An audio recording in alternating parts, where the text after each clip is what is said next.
Hi, welcome back to the Gemhawks YouTube channel. Thank you for continuing to hang out with me here on YouTube. I hope you're having a lovely day. Now today I wanted to introduce you to a tool or show you one that perhaps you've seen before, but I'm going to use it in a slightly different way. So the tool in question is the Beadalon Bangle Bracelet Weaver tool, featuring my lovely friend Kleshna there. This is her baby. And I'm also going to be using some 0.8mm or 20 gauge wires in different coloured finishes. Now these are also from the artistic wire range at Beadalon, and they are really lovely to work with. I'm going to show you two examples that you could make using this tool. The first is a decorative item, which is this. It reminded me a little bit of a wreath. I don't tend to put wreaths on my door at festive periods throughout the year, but I know lots of people that do. I thought, however, that would be a really lovely frame for any decorative item at any time of the year. You can put writing inside it or anything really that takes your imagination. I've added some little dangly glass pearls at the bottom there. In addition, I've made a cute bangle with dangles on it in complementary colours. So it's really a pleasure to wear, really very, very light but substantial in its impact. And because you get 12 different coloured wires in the pack, it's really great to be able to play around with those colour combinations. And it's always worth trying something that you don't think perhaps would work. I know many people use a colour wheel and they're always going for opposites on the colour wheel, but sometimes it's great to just experiment with those colours and try something a little bit different. So I'm going to show you the tool now. This is the Bangle Weaver tool by Kleshna. So you receive that in the flat pack box I've shown you, and you receive a silver colour metal base, and then you have multiple, I imagine, steel rods, and then many of these tiny little silicone sleeves that hold those rods in position. If you'd like to join me at the desk, I'll show you that a little bit closer. So there is your Bangle Weaver tool. You have got 3 rings of holes in that base, and you can make 3 different sizes of woven bangle, or in this case kind of wreath style design. So this is what the smallest one looks like. Wouldn't go over my hand, would suit a smaller younger person with tiny hands perhaps. Obviously I wouldn't recommend jewellery such as this for very young children, probably over the age of 8 I would think. This is the largest size available, which is what I'm going to show you on the tool today. And that fits really nicely over my very average sized hands and fits comfortably on my wrist, which is quite small by comparison to the rest of me. So I just finished with a swirl at the beginning and then added some glass pearl dangles, which I can show you how to do at the end of the tutorial. So the tools that you'll require are your Bangle Weaver tool, any two 0.8 or 20 gauge wires. I'm also going to be using some tapered chain nose pliers, some round nose pliers and some flush cutters. So to begin with, let's just clear the deck slightly. I'm going to create 2 quite smallish loops at the end of my wires, which are going to remain on the spool. You might like to change your mind as you go along as to how large you would like the piece to be, how deep you would like that to go. So I'm just going to create those 2 loops, as I say. Once I've created a loop the approximate size, it needs to move easily over one of these rods that sit inside the tool. I'm just going to give that a bit of a squeeze. You may prefer to use nylon flat pliers for this, or you can go very carefully with any coated wire with your standard pliers. So the tool, as I say, has the steel rods that fit into the base. You may find it a little bit firm to begin with to fit the silicone tubes into position, but just persevere and have those sit down neatly and firmly, and you'll be able to use that much more easily the second time around. So to pop back down to the board with me now, I'm going to put the wires onto the starting position, which is denoted by a little tiny line here. It's unimportant because you really will see where you started. And I'm going to put my first wire down like so, with the loop coming outwards. Now I am working in this direction, anti-clockwise, which suits me as a right dominant. If you are left dominant, you may prefer to go in the opposite direction. So what I'm going to do is hold that quite close to the base. I'm just going to lay that around the outside of the next rod. For the second wire, I'm going to place that over the top of the first one, but I'm going to have the hoop going in the opposite direction. So I'm going to pop that down like so. You can see, whoops, I think I missed. Let's give that a little bit of a firm squeeze. It's going to pop that down over that first rod. Now what I'm going to do here is just unspool about 6 or 7 inches of wire from these tiny mini spools. You'll find that they do last quite a long time though. And the first thing that I'm going to do is take my silver wire, which is on top, and I'm going to allow that to slip down inside that first rod. So we've started here and the silver wire is inside the first rod, and I'm just going to pull that out of the way over to the side.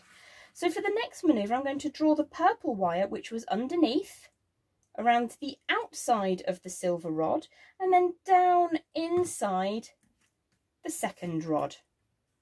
So my silver wire now comes over the top, around the outside of rod number 3, and inside rod number 4. And you can see that I'm starting to put a little bit of tension, push that around out of the way, bring my purple wire over the top, inside the subsequent rod, and we're going to continue in this process, switching over which order the wires sit down in. So I've got my purple wire is in the lead at the moment, so I'm going to now overtake that around the outside of this rod, inside the next rod. So they're constantly switching inside, outside, inside, outside, inside, and they're constantly taking turns to manoeuvre over the top. So you can see we've got purple on the outside, silver on the inside. Purple goes over the top. Purple is now on the inside, silver on the outside going over the top. So we can see now that the purple wire needs to come around the outside and then inside. And I'm just going to show you this very, very quickly. We're constantly switching inside, outside, outside, and they're taking turns as to who goes where. Like so. And then flip. Whoops, that's gone a little bit too far, so we take that back again, allow that to sit inside, and we're switching, and then we're switching, and oops, you just want to do one rod at a time like so. And if I show you that already, you can see it starting to take place. So I'm going to continue around to the very beginning. Once you have gone inside with your colour, we're going to lay that against the remainder of the tool. I'm going to take the silver wire now round the outside and inside the next rod, lay it against the tool.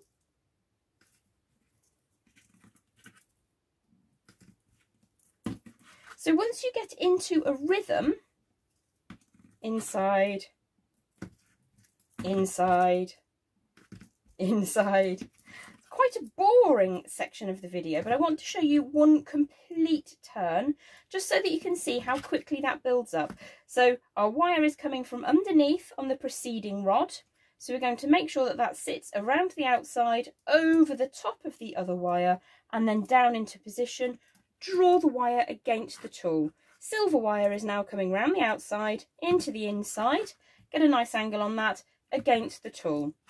And then as we move back to our starting position, we're just going to ignore it and continue. So hopefully what will happen next, let me just push that into position. I'm going to continue for another circuit of the tool, and I'm going to ask my editing department to make that go quickly for you.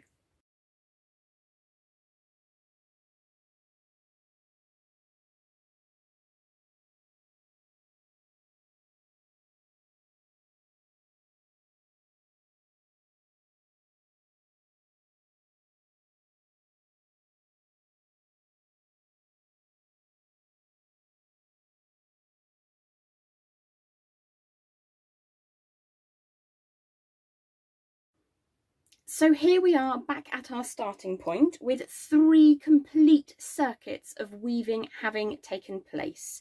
So if you join me down at the board, you'll see that the colours work because we have an equal number of rods or pins, however you prefer to think of them. You can see that we're always having a silver upstroke outside here, and then it switches to purple outside here. So you can make really quite beautiful patterns. And if I just show you the sample, that's how it all comes together. So I've brought us back to the starting point as signified by the little mark here. And what I'm going to do, this is going to be a very slim bangle. I'm going to trim off with about 3/4 of an inch of wire on those spools left to spare. Now what I want to do is just finish off by drawing that. I'm going to start with the silver wire and I'm going to draw it around the starting pin into a loop, bring that back on itself like so, trim away and give that a little bit of a squeeze, not too much because we don't want it to stay on the rod forever. And then the purple wire, which was going inside, comes all the way back around the outside, and again you can utilise the chain nose pliers for this particular part. And then we're going to trim away where it crosses over and then just give that a bit of a squeeze so that it sits neatly around the peg or pin or rod like so. I'm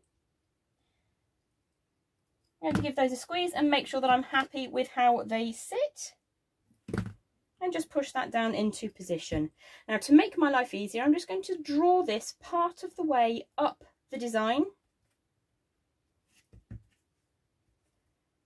so that we can see what that looks like, and it just gets slightly easier access. This is being slightly naughty, so I'm just going to give that a very gentle squeeze to bring it down under some form of control. The next thing we're going to do is to tie this all together. Now in the samples that I've shown you so far, the bangle and the decor, both of these have been woven together using the same wire from the pack, the 0.8 or 20 gauge wire. If you prefer, you can use a slightly lighter gauge wire. So that would be a 0.6mm or approximately a 22 gauge. And I have a small section here, which if you join me back at the board, I can show you now. So you can utilise, as I say, the same wire as was used to create the bangle itself. And what we're going to do now is tie this all together. So I'm going to take a section of this and remove it from my spool, but make sure it's nice and warm. So I'm just going to measure approximately 24 inches, 60 centimetres, 2 feet of a 0.6mm gauge or a 22 gauge. And I'm just going to start by posting that. I'm going to go, because it's easier for me, to the left of the rod, and I'm going to post the wire so that it goes through every single wire that is on that rod, like so. If you've done it tight, it's a little bit fiddly, so what you can do is just harden the end of your 0.6 or 22 gauge into a needle, and we're just going to push that inside those wire sections that we've woven so that it sits alongside and captures everything together. If you need to use a tool, you can absolutely do that, and just get this last bit up inside. So what I'm going to do here is just put a full stop. So I've just bent my wire down so that I can control now the overall aspect of that weaving. So I'm just going to tidy that down into position. The other end of my long length of flexible 0.6mm gauge wire, I'm just going to make sure is straight. Give that a little bit of a straighten up. If it doesn't want to straighten, we have enough to just trim that away. And what we're going to do now is, because we have come down with the wire on the first pin we're working on, we're going to take the tip of the wire, go to the next pin. In my case, because I'm right dominant, I am going in this direction. But I'm going to go on the same side. So as you're looking at it now, we started weaving through to the right hand side of the pin. So we're going to continue using the right hand side of the pin. I'm going to push the wire all the way through, taking care that we're not going to make that bent in any way. Pull that nice and firmly into position. We're going to put a lovely smooth swoosh of wire over the top. Allow that to just sit on the desk for a second, and we're going to come back in the opposite direction again to the right hand side of the steel pin. So I'm going to pull that through as if we're sewing, just making sure that we're not kinking that wire adversely. We want this to be beautiful. So you can see we've got some lovely fluid, smooth swooshes. So the difference in using the 0.8mm gauge, you can see that's quite substantial. Also, it's a perfect match colour-wise. what you will see is you have a slightly more fluid manoeuvrability with the 0.6 or 22 gauge. So we're going to come back in the opposite direction. We've come down to the right of this pin. So we need to go up inside those wires that we have woven onto the bangle weaver in the opposite direction. So always on the right hand side of the pin if you're right dominant. If you're moving in the opposite direction, then you obviously want to make it as comfortable for yourself as possible. So you can see that what we're starting to do is snake these together and hold them together. So you do want to put a little bit of tension, but not too much. So I'm going to show you another couple of these in regular time.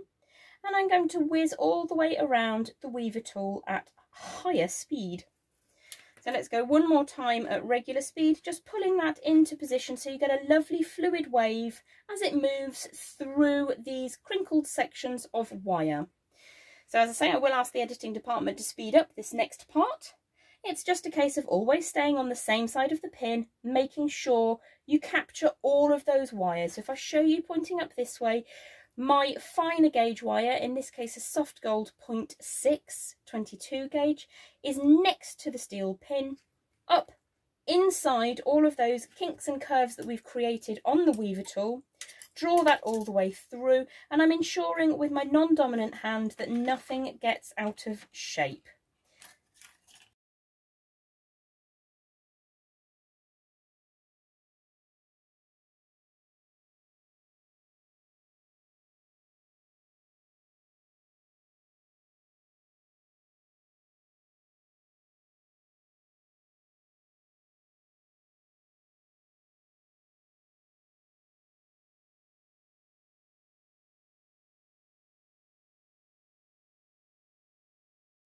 Welcome back to normal speed. So I'm just rejoining you one turn before the last moment, and I'm going to show you how to just finish that off neatly so that it's super secure and is not going to come unravelled on the wrist. So now we are going to disobey our only rule. So we're going to come over the top, and I'm just going to snuggle down inside the left hand, which may be made slightly easier if I give that a bit of a gentle squeeze. So I'm coming down to the left hand of that very first rod where we began. You may not be able to get in all of the pieces of wire. What we are going to do is get in as many as possible. So I'm going to draw that all the way around to the end and just give that a bit of a squeeze. So my first tail of wire where we began, I'm going to trim off to about 1/2 inch or so. And I'm just going to draw that all the way around the steel rod, like so. Not so tight that you cannot remove the bangle from the rods. Trim the tail away and give that a last tiny little squish, like so. And then what we're going to do is just tie this all together, making sure that everything is not able to move. So I'm just going to find a couple of wires to put my last section that I've got remaining, and we've got a good amount of wire left to just play with. So I'm going to take that all the way around one last time up through some of those wires. I'm going to trim off to around about 2 inches, like so. So we had significantly more wire than we need, but it's always better to have more than you need. I'm going to give that a bit of a heat up just to make sure that that's nice and fluid. I have to excuse the state of my fingers, please. I've been crafting this week. They have been in the wars. So using your flat facing pliers, we're just going to create a coil to sit over the face of that first pin where everything started to come together. I'm a big fan of adding a little bit of decor over sections which are a little bit busier than perhaps you would like them to be. There's just a tiny little coil in the centre there, just to add some detail. Now, because we have woven inside and outside all of those pins, we are indeed ready to remove our piece from the tool, like so. And it is significantly sturdier than one might imagine with those gauges of wire. Now, what you can do, if there's any sections that are just not quite how you want them to be, you can just edit those. But I think that's really, really pretty. And again, using a third colour really helps to bring those out. I'm quite pleased with that one. That's lovely. So I hope that's been helpful. all you need to do to add your beads on is a very simple wrapped loop. There is a dedicated wrapped loop video on my channel if you need help with that. And because of the number of rods that exist in the tool, I have gone for 10 beads on this side. If you wanted to, you could add more on the other side, so that would be another 10 beads. And they are just simply hooked on through the weaving wire, in this case the golden colour, that sits at the base of each of where the rods sat inside those sections. I hope you've enjoyed that as much as I have. Now I have a little bit of a surprise for you. If you've managed to stay with me this far, I've got one of these to give away. So, if you would like to be in with a chance of receiving one of, I just have the one set, and I'm going to send them to one person who likes, comments and shares on this video on YouTube. So, have a lovely day. Drop me a like if you enjoyed the tutorial. If you have any questions, as ever, you can always ask me in the comments below. Have a beautiful day. If you share, you're in with a chance to get a set. Take care. Bye for now.